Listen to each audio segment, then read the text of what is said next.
Hello and welcome back to asset guide YouTube channel. आज की इस वीडियो में हम बात करेंगे कि OES B3 पर माइग्रेट भी हो गया है और यह यानी कि पॉलीगन पर डिप्लॉयमेंट हो गया है। यहाँ पर अगर आपको देखना है तो आपके वन बैलेट में वन के आगे डेप्रीसिएटेड लिखा हुआ आ रहा होगा।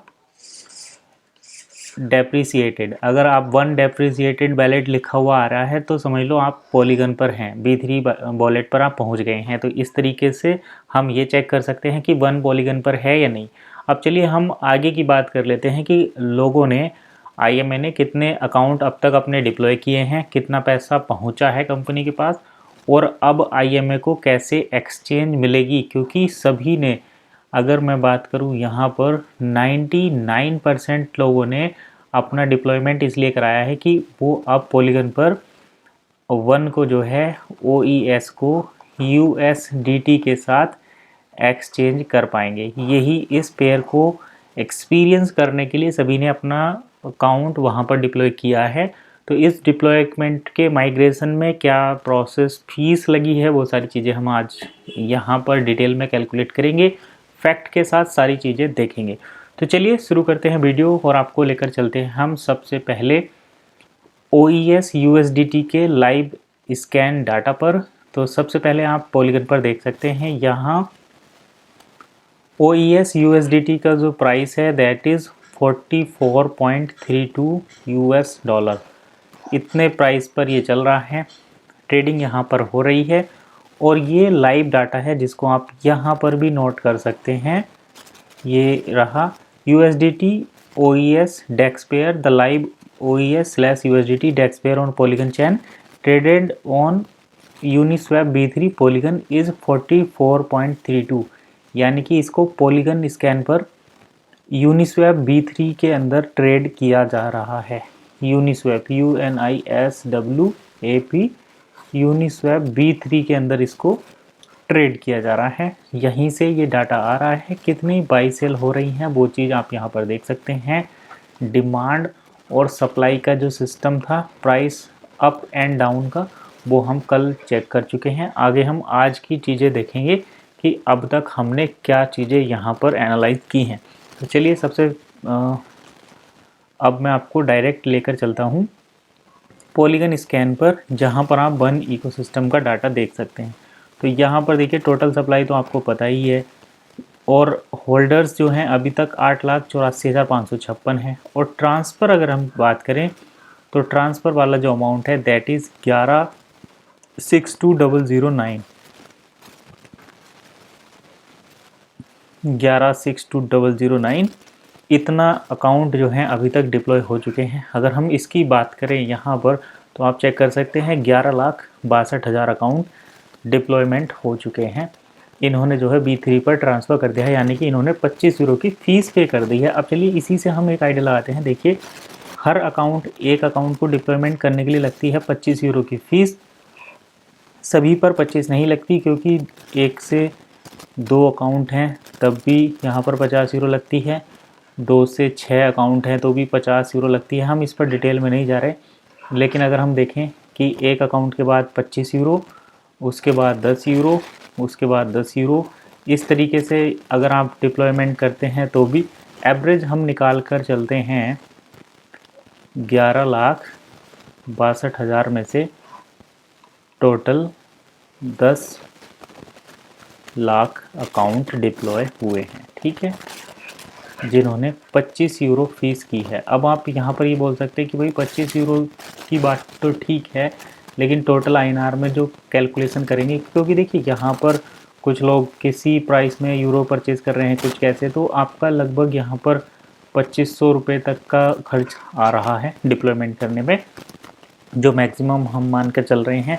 अब इसको हम डिटेल में देखेंगे। तो सबसे पहले आप देखिए 10 लाख अकाउंट हैं 10, और ये हैं 10 लाख अकाउंट, ठीक।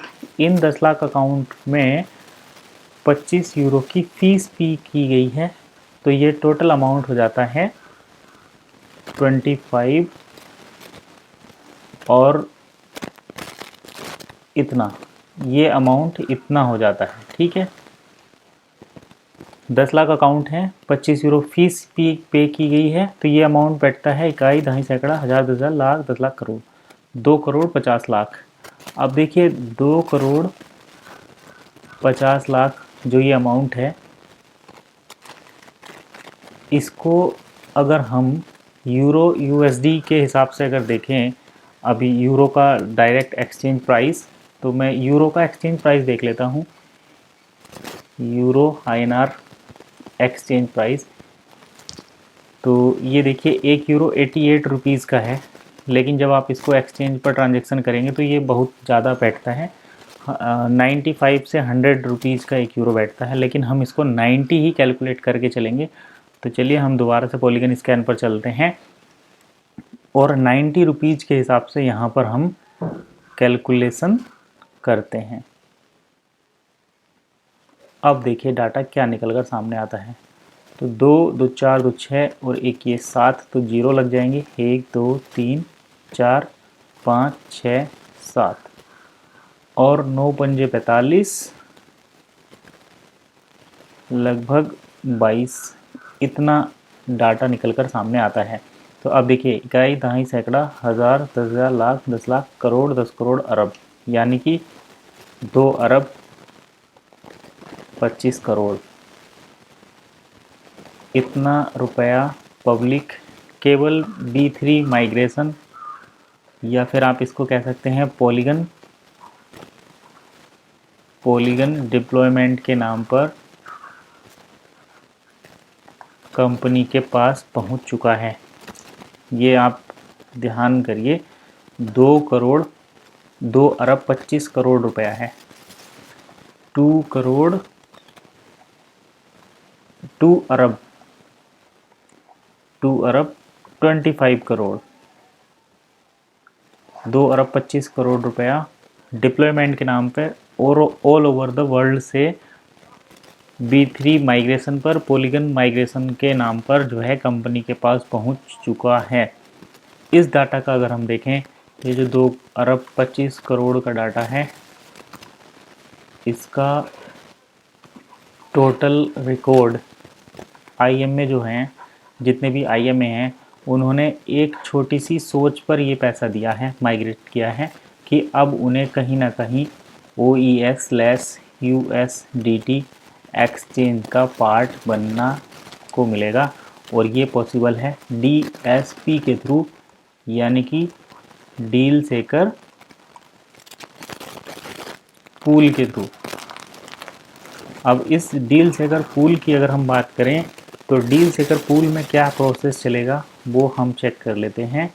DSP के थ्रू आपको करना होगा ये कि आपको एक प्रोडक्ट सेल करना है। मान लो आप 100 यूरो का प्रोडक्ट सेल करते हैं, जिसमें आप 50 यूरो लेते हैं और प्लस 50 यूरो का आप 1 लेते हैं या OES लेते हैं। तो ये तो आपका डायरेक्ट विड्रॉल आप कर सकते हैं, लेकिन ये जो 50 यूरो के 1 रहेंगे, 50 यूरो के 1 जो रहेंगे आपके, इसको जो है OES की फॉर्म में आप DSP में भेजेंगे फॉर 12 मंथ्स और 12 मंथ के बाद ये आपको OES से USDT में कन्वर्ट होके आपके 1 इकोसिस्टम बैलेट में ऐड हो जाएंगे, जहां से आप इसको USDT में विड्रॉल कर पाएंगे। ये है प्रोसेस। अगर आपको इसमें अब भी कोई डाउट है समझने में, तो आप चेक कर सकते हैं, कमेंट करके पूछ सकते हैं। और देखिए यहाँ पर ये जो आपको डाटा दिख रहा है कॉइन मार्केट कैप पर, ये डाटा जो कंपनी OES को USDT के साथ स्वैप करती है उसका डाटा है, यानी कि जिन्होंने अपने DSP में डाले हैं कॉइन, उनके कॉइन को कंपनी जो है OES वो एक्सचेंज कर रही है। हालांकि ये 12 मंथ के बाद ही मिलेंगे। जैसे CEO ने बताया था कि VN01 नाम का जो अकाउंट है, इन्होंने 4,500 यूरो को कन्वर्ट किया है, यानी कि इन्होंने अपने यूरो को DSP में डाला है और इनको 4500 यूरो मिलेंगे। तो देखिए वन कॉइन पर वो डाटा कितना कैलकुलेट हो चुका है, चेक कर लेते हैं। तो मैं यहाँ पर चलता हूँ वन कॉइन में। वन कॉइन का प्राइस है 44.32 डॉलर। डॉलर और यूरो में ज़्यादा इतना फ़र्क नहीं रहता, लेकिन हम अगर टोटल बाई सेल की बात करें तो यहाँ से डाटा शुरू हुआ है। टोटल वन कॉइन बाय और सेल चेक कर लेते हैं कि कितना वॉल्यूम है। तो देखिए ये वॉल्यूम आप देख सकते हैं 15 15 1 1 2 2, यानी कि 2 वन कॉइन पहले बाय हुए, पहले सेल हुए, फिर बाय हुए, फिर एक वन कॉइन बाय हुआ, फिर एक सेल हुआ, 15 सेल हुए, 15 बाय हुए। इस तरीके से ये चल रहा है, यानी कि जितने कॉइन बाय हो रहे हैं उतने ही कॉइन सेल भी हो रहे हैं। अब देखिए एक वन कॉइन फिर यहाँ पर आ गया, एक वन कॉइन बाय हुआ, एक सेल हो गया, एक बाय हुआ, एक सेल हो गया। अब यहाँ पर देखिए 7 वन कॉइन हैं, 7 वन कॉइन यहाँ पर बाय हुए और 7.07 सेल हो गए। ऐसे ही आगे देख सकते हैं 15.15 वन कॉइन जो है सेल हुए और 15 यहाँ पर बाय हो गए। ये डाटा क्या है, इसका साइंस क्या है, वो हम बाद में कभी चेक करेंगे। अभी फ़िलहाल हम इस डाटा को देख लेते हैं। जितना भी है आप इसी तरीके से चेक कर सकते हैं। देखिए 10 बाय हुए, 10 सेल हुए, 2 बाय हुए, 2 सेल हुए, एक बाय हुआ, इसके ऊपर एक सेल हुआ, एक इसके ऊपर बाय का ऑप्शन होगा, जो कि हम देखेंगे तो हमें मिलेगा ज़रूर। तो चलिए मैं ये भी आपको दिखा देता हूँ। ये देखिए एक बाय एक सेल, एक बाय एक सेल, बड़ा सिंपल सा लॉजिक यहाँ पर चल रहा है। एक सेल एक बाय एक सेल, 12.6 12.5, मतलब जितने क्वांटिटी में ख़रीदारी हो रही है उतनी ही क्वांटिटी में इसकी बिकवाली हो रही है, यानी कि बड़ा लिमिटेड है।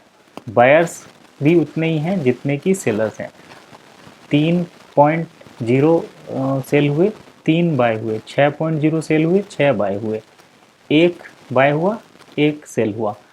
तो यहाँ पर एक बड़ी इंटरेस्टिंग चीज़ है जो मैं आपको बताऊँगा बाद में। पहले पूरा डाटा देख लेते हैं, कभी आपको कोई डाउट रहे कि भाई ये क्या चल रहा है। 15 बाय हुए, 15.15 सेल हुए, 4 सेल हुए, 4 बाय हुए, एक बाय हुआ, एक सेल हुआ। ठीक है, पूरा डाटा समझ में आ रहा होगा। पूरा गणित इसका बड़ा सिंपल सा है कि आखिर कंपनी ने यूज़र के कंट्रोल में क्यों नहीं दी ये चीज़ें। देखिए 9.09 सेल हुए, 9 बाय हो गए, 1.01 सेल हुआ, 1 बाय हुआ, 1 बाय हो गया तो 1.01 सेल हो गया। यानी कि यहाँ पर भी ओवरऑल अगर देखे जाए तो डिमांड इक्वल्स टू सप्लाई, यानी कि सेलर्स इक्वल्स टू बायर्स। जितने बायर्स हैं उतने ही सेलर हैं और क्वांटिटी भी सेम है। Buying quantity equals to selling quantity, तो बाइंग क्वांटिटी के बराबर ही सेलिंग क्वांटिटी है, यानी कि कंप्लीट इक्विलिब्रियम यहाँ पर बना हुआ है। इस इक्विलिब्रियम को और वेरीफाई करते हैं, चलिए जहाँ तक हम कर चुके हैं उसके बाद। तो यहाँ पर आप देख सकते हैं 9 बाय हुए, 9.09 सेल हुए, 1.01 सेल हुए, 1 बाय हुआ, 1 बाय हुआ, 1.01 सेल हो गया। यानी कि ना तो कोई बड़ा डिमांड जोन क्रिएट हो रहा है, ना कोई बड़ा सेल जोन क्रिएट हो रहा है। जितने कॉइन सेल हो रहे हैं उतने ही कॉइन बाय हो रहे हैं, यानी कि ये एक रेगुलेटेड फॉर्म में हो रहा है। यहाँ पर देखिए 10 बाय हुए, 10.10 सेल हो गए, 1.01 सेल हुआ, 1 बाय हो गया, 9 यहाँ पर बाय किए गए तो 9.09 ही सेल हो गए। और चलिए और मैं आपको दिखा देता हूँ डाटा। पूरा इक्विलिब्रियम आपको मिलेगा। 20.20 सेल हुए तो 20 बाय हो गए, 15.15 सेल हुए तो 15 बाय हो गए, 14 बाय हुए तो 14.14 यहाँ पर सेल हो गए। यानी कि आपने देखा होगा जैसे ये कैंडल बनती हैं चार्ट में, कैंडल स्टिक पैटर्न में, इस तरीके से जो कैंडल बनती हैं, चाहे वो ग्रीन कैंडल हो या रेड कैंडल हो, इस कैंडल का एक एक पॉइंट जो मिलकर इस सीरीज को बनाता है। यहाँ पर बाय एंड सेल हो रहा है। अगर 10 कॉइन सेल हो रहे हैं तो समझ लो 10 कॉइन बाय हो रहे हैं। यानी कि एक ऑर्डर को एग्जीक्यूट होने में जो टाइम लगता है, एक ऑर्डर को एग्जीक्यूट होने में जो चीज़ें लगेंगी, जैसे मान लो कि ये 10 कॉइन का ऑर्डर है तो यहाँ पर 10 कॉइन बाइंग हुए होंगे और 10 कॉइन सेल हुए होंगे, तभी तो ये ऑर्डर एग्जीक्यूट हुआ। क्योंकि देखिए अगर सेलर ही नहीं, एक ही सेलर होगा, एक ही बायर होगा, तो ये तो बात ठीक है, लेकिन क्वांटिटी भी तो सेम होनी चाहिए। एक क्वांटिटी सेल हुई तभी तो एक बाय होगी। अगर मान लो एक और मैं यहाँ पर देख, एक बंदा है जो 10 वन कॉइन सेल कर रहा है, ठीक है, और दूसरा बंदा है जो एक ही वन कॉइन बाय कर रहा है, एक OES को बाय कर रहा है। तो यानी कि अभी यहाँ पर 9 तो रह गए ना रिमेनिंग, यानी कि ये ऑर्डर एग्जीक्यूट नहीं हुआ। तो अगर 10 यहाँ पर सेल होने के लिए आए हैं तो 10 यहाँ पर बाय होने के लिए आएंगे, तभी जाकर यहाँ पर लिक्विडिटी मिलती है, तभी यहाँ पर लिक्विडिटी बनती है, बाइंग सेलिंग बराबर होती है, तभी एक टिक प्राइस पर, जैसे कि मान लो 44.32 पर, अगर 44.32 पर 10 कॉइन सेल हुए हैं तो यानी कि 10 किसी ने बाय भी तो किए हैं। जब कोई बाय नहीं करेगा तो सेल कैसे होंगे, और जब कोई सेल ही नहीं करेगा तो बाय कैसे होंगे, या फिर कोई बाय ही नहीं करेगा। अगर हम यहाँ पर अगर इसको सिंपल लैंग्वेज में समझें तो देखिए बायर और सेलर, ये तो हो गया बायर और ये सेलर। अगर ये ही नहीं होगा मार्केट में और ये भी नहीं होगा तो यहाँ पर कोई ऑर्डर भी एग्जीक्यूट नहीं होगा। लेकिन अगर बायर भी आएंगे और सेलर भी आएंगे तभी तो ये इक्विलिब्रियम क्रिएट होगा, तभी तो ये प्राइस बनता है। यानी कि 44.32 डॉलर का जो प्राइस है ये तभी तो बनता है जब 10 लोग बाय करते हैं और 10 लोग सेल करते हैं, या 10 कॉइन को बाय किया जाता है, 10 कॉइन को सेल, या एक कॉइन को बाय और एक कॉइन को सेल किया जाता है। यानी प्राइस जो है उसी से डिसाइड होता है कि कितने प्राइस पर किसने बाय किए, कितने सेल किए। चलिए और थोड़ा सा देख लेते हैं यहाँ पर। ये हम इजीली इसलिए देख पा रहे हैं, जैसे 2 बाय हुए, 2.20 सेल हो गए, एक बाय हुआ, 1.1 सेल हो गया, 2.02 सेल हो गए, 2 बाय हो गए। यानी कि बाय और सेल ये यहाँ पर इक्विलिब्रियम में है, इसलिए हम इसको चेक कर पा रहे हैं। लिक्विडिटी कम है, इसकी वजह से हम इनको क्वांटिटी एग्जैक्ट देख पा रहे हैं कि ये क्या हो रहा है। और ये सब किस वजह से हुआ है, क्योंकि पॉलीगन पर है और ये डिसेंट्रलाइज है, इसलिए हम इसको चेक कर पा रहे हैं। साथ ही साथ यहाँ पर एक चीज़ और भी है कि जितनी सेंट्रलाइज एक्सचेंज हैं, अगर हम इंडिया की बात करें तो यहाँ पर NSE, BSE और MCX, ये जितनी भी एक्सचेंज हैं ये कमोडिटी के लिए, ये करेंसी वगैरह की ट्रेडिंग के लिए रहती है। इन सभी को भी अपना डाटा ओपन करना पड़ता है, यानी कि ट्रांसपेरेंसी रखनी पड़ती है, कितने ऑर्डर बाय कितने सेल हो रहे हैं, ये रियल टाइम पर एग्जीक्यूट होता है। आप इसको NSE की लाइव वेबसाइट पर देख सकते हैं, ऑप्शन डेरिवेटिव में भी और इक्विटी में भी। और इसमें शायद 2 से 3 मिनट का जो है 2 से 3 मिनट का यहाँ पर लोडिंग टाइम रहता है। 2-3 मिनट के अंदर आप ये सारा डाटा चेक कर सकते हैं कि कितना चल रहा है, कितने बाइंग हो रही, कितनी सेल हो रही। लेकिन एक प्राइस तभी बनता है जब उस पर बायर और सेलर बराबर होते हैं। अब चलिए, इतनी कैंडल स्टिक की और ये सब की बात हो रही है, तो हम यहाँ पर थोड़ा सा जो अपडेट है वो आपको स्टॉक मार्केट का भी देंगे और उसी से रिलेटेड कुछ अपडेट भी आपको चैनल पर मिलेंगे। तो चलिए, ये कैंडल आपको समझनी बहुत ज़रूरी है कि ये कैंडल कैसे बनती हैं, कहाँ पर सेलिंग होती है, कहाँ पर बाइंग होती है और किस में बायर हावी रहते हैं, बायर कैसे हावी होते हैं और सेलर कैसे हावी होते हैं। तो ये सारी चीज़ें हम देखेंगे, तभी प्राइस डिसाइड होता है, कैंडल डिसाइड होता है। ये जो बिग बनती है इसका क्या मतलब होता है, यानी कि इतनी जो बिग बन रही हैं इसका क्या मतलब होता है, नीचे बिग क्यों नहीं बन रही इसका क्या मतलब होता है, और जिस कैंडल में ये ऐसी पूरी कैंडल बनती है उसका क्या मतलब होता है, और जिस कैंडल में ये ऐसे बिक रहती है उसका क्या मतलब होता है। ये सारी चीज़ें आप हमारे स्टॉक मार्केट वाली जो सीरीज़ है उसमें चेक कर सकते हैं। इसी के बेसिस पर हम आगे और चीज़ें करेंगे। तो चलिए, आज की इस वीडियो में बस इतना ही, मिलते हैं नेक्स्ट वीडियो में नई इन्फॉर्मेशन के साथ। तब तक के लिए कीप वॉचिंग एसेट गाइड।